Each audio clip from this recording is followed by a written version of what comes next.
Hello, my name is Holly, and I'm doing this talk as a member of Christian Climate Action. Christian Climate Action are a group of Christians who are drawing upon our heritage of nonviolent direct action. We are doing this to urge those in power to make the changes that are needed to tackle this climate emergency. The title of this talk is, What Would Jesus Do in this Climate Emergency? And we'll start just in a time of prayer.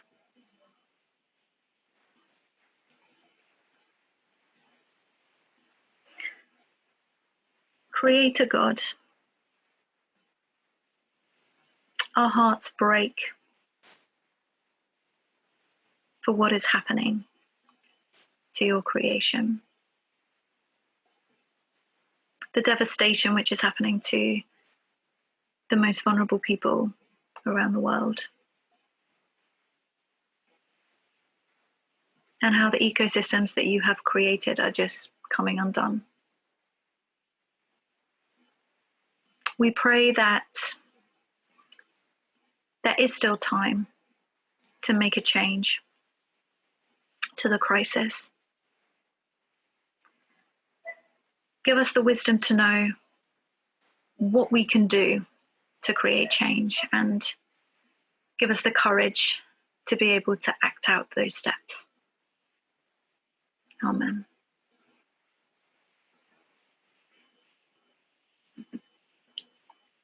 So we'll start, as is always the best place, in the beginning. So in the very first pages of the Bible, we are told the story of God lovingly and intricately making his creation. That in a space of nothingness, God makes the active decision that he wants to ignite it with life, to separate light from darkness, land from sea, making all different types of plants and animals, birds, fish, bats, bees. He meshes together the ecosystems, and God builds man up from the dust of the earth. And this creation is so special that God tells us that it is good, that it is something that God cherishes and cares for. In fact, even before God has created man, he takes the time to reflect on just how good his creation is. And this is a little excerpt from Genesis. And I've just highlighted the times where it says good, and God does that reflection on what he has made and takes time to cherish it. So why does God's creation matter to us? Well, firstly, it matters because, as I just said, it matters because it matters to God. And as Christians, we're in a relationship with God and we love God. But not only that, Pope Francis says that we must protect creation, for it is a gift which the Lord has given us. It is God's present to us. We are the guardians of creation. When we exploit creation, we destroy that sign of God's love. We also care for creation because it reveals the character of God. So, just as when, for example, there's a child does a painting or a drawing, and that drawing shows the character of that child, the same is the case with God and God's creation. It's not random that we feel a sense of awe when we look over across the mountains or, across the sea, or we see a beautiful sunset. We are feeling God's power, God's vastness, God's beauty. And Psalm says, the heavens are telling the glory of God, and the sky proclaims his handiwork. So what is happening to God's creation? Well, the science is in. This climate emergency that we're facing is the biggest issue of our generation. Climate change is already having devastating effects on the poorest communities around the world. And if we don't act now, it is something which will affect us all. If we allow the fabrics of our planetary systems to keep degrading, this planet will be uninhabitable to life as we know it. A quote which sums this up well is this one. Climate change is the defining issue of our time, and we are at a defining moment. We face a direct existential threat. Climate change is moving faster than we are. If we do not change course by 2020, so by this year, we risk missing the point where we can avoid runaway climate change, with disastrous consequences for people and all the natural systems which sustain us. And if we look at who did that quote, we can be tempted to think that it might be some, tree-hugging hippie or some climate extremist, but it was actually Antonio Guterres, the Secretary General of the United Nations.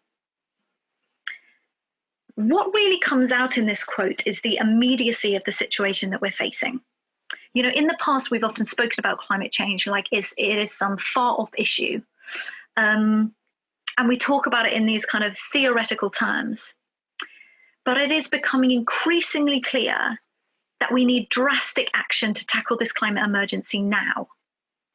If we don't, we could have climate breakdown as early as 2030 to 2040.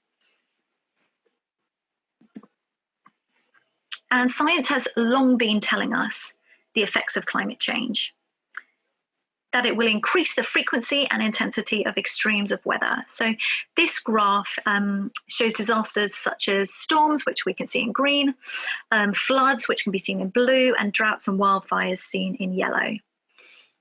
And we can see that, they have been steadily increasing. But in some ways, we don't need this graph to tell us that. It's in just a few years, we've had heat waves in Europe. We've had wildfires in Australia, flooding in India and Bangladesh. We can see that our world is changing. And the change in climate is having catastrophic effects on the ecosystems which make up our world. We're seeing desertification, rising sea temperature, the bleaching of coral reefs. And this destruction of habitats is having an effect on species. We are seeing population numbers crashing. I don't know if you've heard people say that we're in the middle of the sixth mass extinction. And the reason why this is being said is because, almost a third of assessed species are endangered. And the baseline extinction rate, so that's kind of what the extinction rate is meant to be. And the baseline extinction rate is 5 species per year. But scientists are estimating that we are seeing animal and plant species being wiped away at 1,000 times that speed.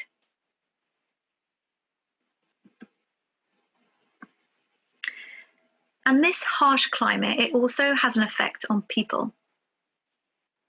Former Archbishop of Canterbury, Dr. Rowan Williams, said, "The nature of changes in climate and environment that we are living with threaten not only the well-being, but also the being of our species on this planet in the long term. And in the middle term, they threaten some of the most vulnerable populations on Earth." This is a diagram of what scientists predict the world might look like if we allow just 4 degrees Celsius temperature rise. It would leave the equatorial belt and areas above and below it as inhospitable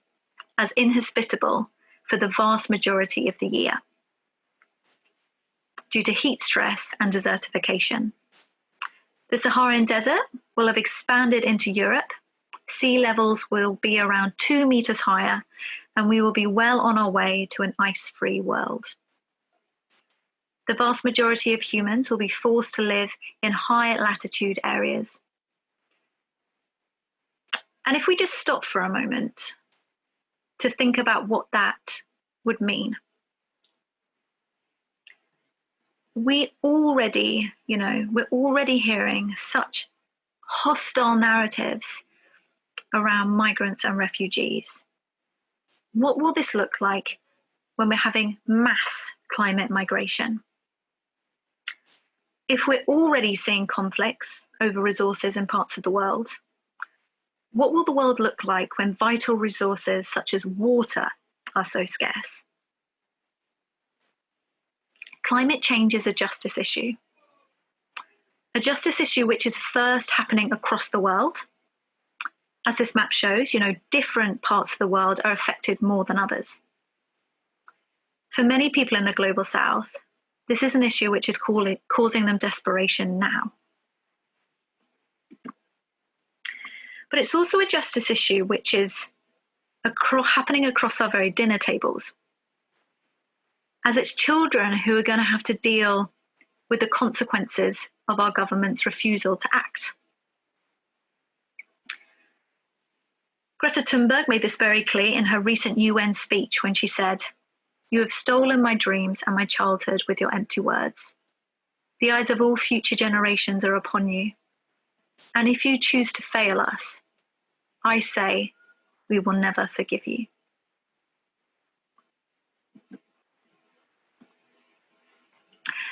Another aspect of climate change which we don't speak about too often is climate feedback loops and tipping points. Because in all honesty, these are the most concerning thing about the trajectory that our planet is on.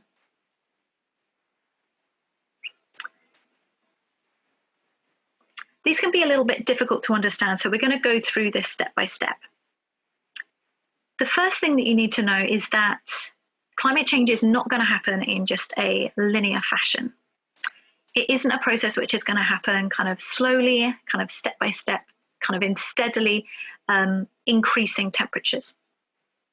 There are feedback loops which, when triggered, will rapidly speed up the rate at which our world is heating.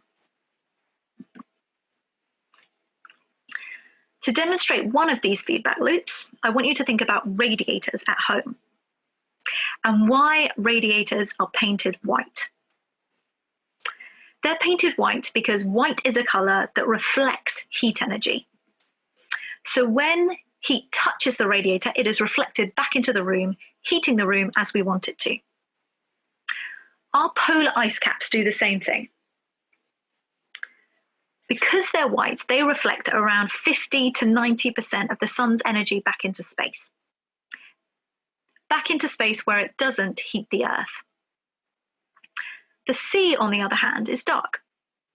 So the sea only reflects around about 6% of the energy it absorbs, 6% of the energy, and absorbs around 90% of the heat, heating the earth much more. This matters because due to global warming, our ice caps are melting. This means that there is less ice to reflect that heat energy back into space. Therefore, more heat energy gets taken in by the Earth and acts to amplify global warming. Therefore, the ice caps melt faster, more heat gets absorbed. This feedback loop then gets faster and faster. But this is just one of the difficult feedback loops which we're seeing happening. Another feedback loop is with our forests. Forests are known as the lungs of the earth. And they do this amazing thing where they take in carbon dioxide and they give out oxygen. And because carbon dioxide is a greenhouse gas, absorbing it into trees naturally reduces global heating. However, climate change is drying out the forests. It's causing forest fires or turning rainforest into savanna. When trees burn, they actually release carbon dioxide into the air. Obviously, the release of that greenhouse gas is going to speed up the process of global heating, leading to more drying of forests and more forest fires, and the situation spirals. What scientists are saying is that we need to be exceptionally careful about triggering these feedback loops.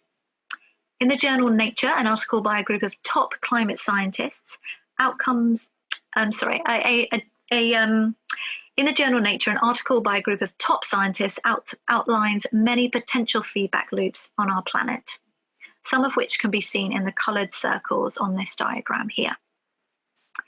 Each of these systems are being degraded by global warming and have a temperature at which their degradation mostly occurs.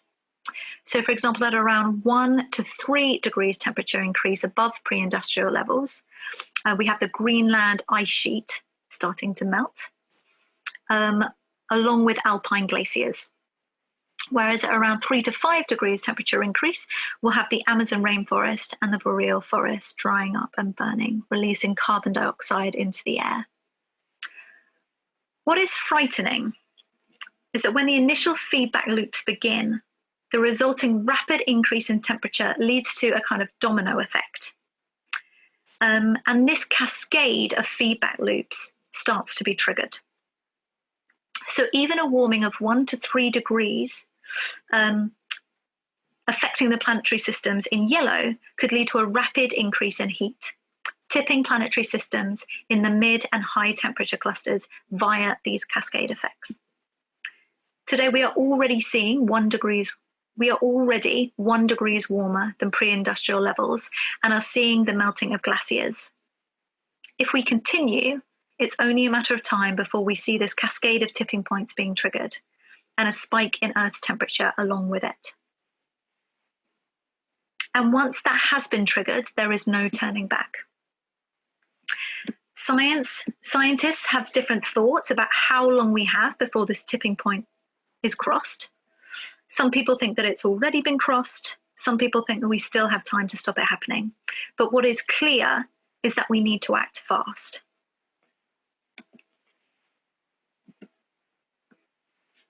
In the Nature article, which I just spoke about, it says the following. The evidence from tipping points alone suggests that we are in a state of planetary emergency. Both the risk and urgency of the situation are acute. The stability and resilience of our planet is in peril. International action, not just words, must reflect this.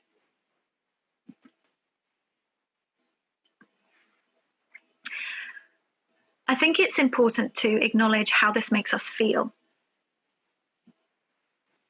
It doesn't sit well, does it? We might feel a kind of tension in our body, kind of sickness in our stomach. We might feel angry, scared, distressed. When something is so immensely difficult for us to comprehend, it can be easy to go into a state of denial, to procrastinate or to downplay the intensity of the situation or to offer half-baked solutions. I've heard people reluctant to paint the reality of climate change in its stark reality, saying that as Christians we're meant to be hopeful. But denial is not hope. Real hope needs to be grounded in truth. We need to do the hard work of sitting with the pain that our situation causes us and give time to the grieving process. We need to grieve with God everything from his or her creation that we have lost and all that we stand to lose. Only through acknowledging the reality of our situation can we be ready to comprehend what real hope might look like and how we can take meaningful action to make that a reality.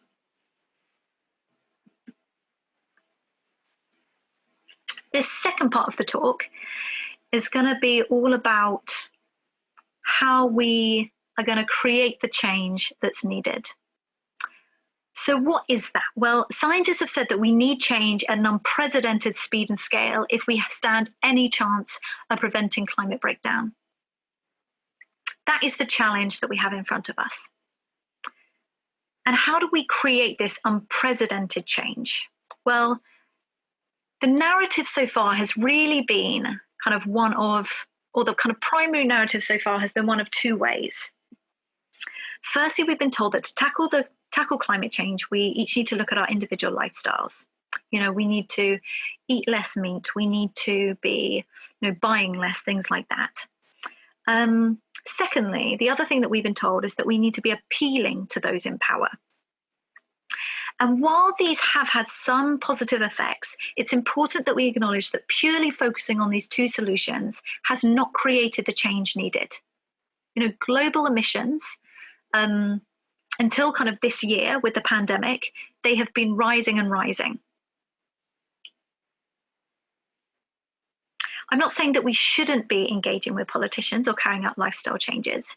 Reducing our carbon footprint on God's beautiful creation is something we should do to honor and worship God. However, we do need to recognize that solely focusing on these two solutions, it's not going to prevent climate breakdown, because it's not going to create change at the speed and scale that we need it to. So what's been missing? Well, a pivotal component of change over the last 200 years has been nonviolent direct action. The American Civil Rights Movement, the struggle for suffrage, for example, change hasn't just happened. It's happened because ordinary people like you and me have made the decision to get involved in nonviolent direct action, pressuring those in positions of power to make the changes that are needed. And not only that, research shows that it only requires around about 3.5% of the population to do that. So what this means is that the important question is no longer, do you believe in climate change? We don't need everyone to agree with us, and quite frankly, we don't have time. The real change is that the real question is, are those of us who do care about climate change willing to take meaningful action? Carrying out nonviolent direct action may seem unsavory to some people, but it is integral to the character of Christ that we follow. Theologian Walter Wink writes amazing things about how Jesus inherently lays out the principles of nonviolent direct action when he teaches, and speaks to the crowd about how to act in such a way which not only exposes oppressive societal laws, but acts to invert the power dynamics at play. The image on the screen is just one of these. It depicts Jesus in the temple, and you can see just how pained he was about the injustice that was happening there, that the poor were being exploited, that he turned over the tables of the moneylenders, drove people out of the temple, and spoke the truth to the crowds. And he did this knowing that it was going to lead not only to his arrest, but his death. One of the most beautiful and courageous things about this final act of civil disobedience was that Jesus did it even though he was terrified. That's how much he loves us. When in the Garden of Gethsemane, Luke's Gospel tells us about Jesus that being in anguish, he prayed more earnestly, and his sweat was like drops of blood falling to the ground. People's sweat turning to blood is a really rare phenomenon. But there is documented cases of it happening in situations like executions, where people are experiencing extreme stress.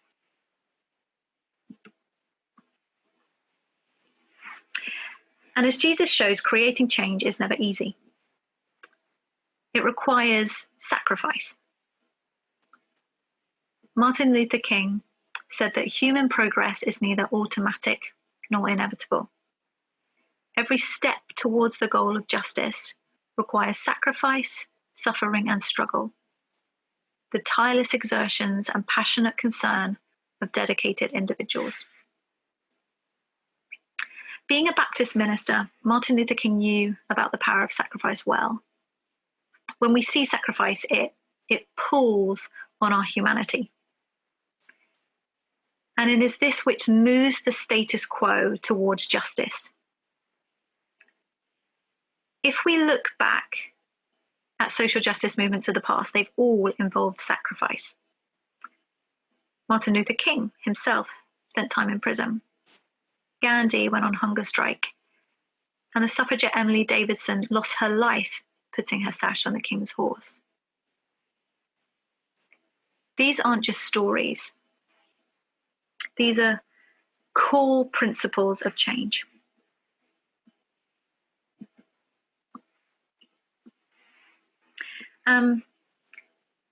Because of this, many people involved in Christian climate action or involved in Extinction Rebellion have made the decision that they are willing to spend time in police custody. But many of us don't feel ready for that. I'm not ready for that. I understand that civil disobedience is a vital component of what causes social change, and I see the value that it brings, but I personally don't feel ready to make that change in my life at the moment. The majority of the roles in Christian climate action and Extinction Rebellion have a low risk of arrest. And I've come to live with the decision that my sacrifice right now is the time that I'm giving up kind of around my job and things like that. But it took me a while to come to terms with that, because the truth is that when we're not willing to take that sacrifice, we're passing that burden over to children and the poorest communities around the world. That is what we're seeing now. School children are having to effectively break the law by skipping school. And in communities on the front line, people are losing their lives pushing to protect the environment which they need to sustain themselves.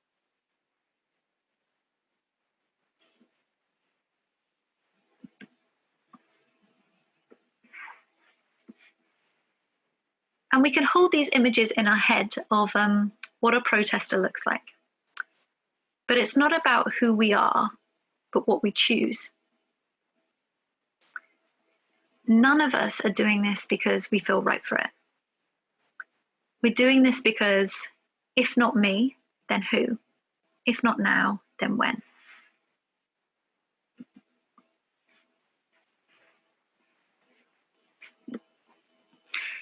Here are some of the images of Christian climate action in action. We're made up of parents, grandparents, members of clergy. Some of us are retired, or we take action around our jobs and other life commitments. We've got people of all ages involved. We've got younger people up to, I think our eldest member is almost 90 years old. And our group is made up of different Christian denominations. People are involved in all levels of the church as well. So, for example, last rebellion, we were joined by 2 bishops on the ground and the former Archbishop of Canterbury.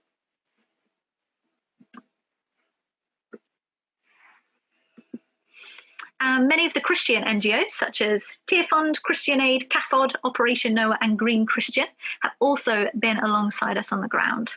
So in this photo is Amanda McQuashy, the CEO of Christian Aid, and Ruth Valerio, the Global Advocacy and Influencing Director of Tear Fund.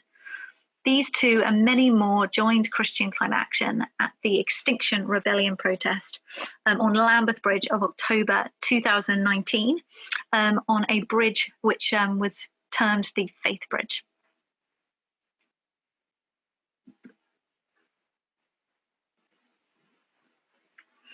And this climate emergency will not wait for us. It's something which is happening now, and it's something that the church should be leading on. It's something that we are so equipped to grapple with. We have the Holy Spirit, who comforts us as we cry for all that we are losing. We have a Christ who shows us the meaning of sacrificial love. And a God who sustains us to take action, and who reminds us that in these desperate times, we are called to be faithful, not successful. Finally, we have a heritage of pushing for justice. Our actions today stand on the shoulders of a long line of inspirational people who don't just want us to say their quotes, but to walk in their footsteps.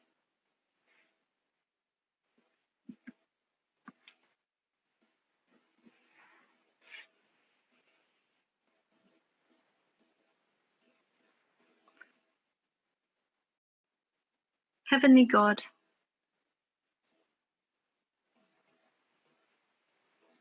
bring us the silence to listen to what we are called to and how to be faithful in this difficult time.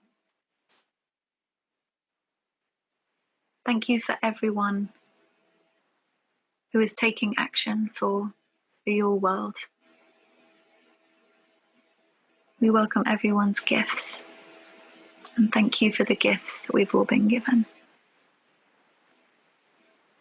Thank you that you give us a love which casts out fear. Amen.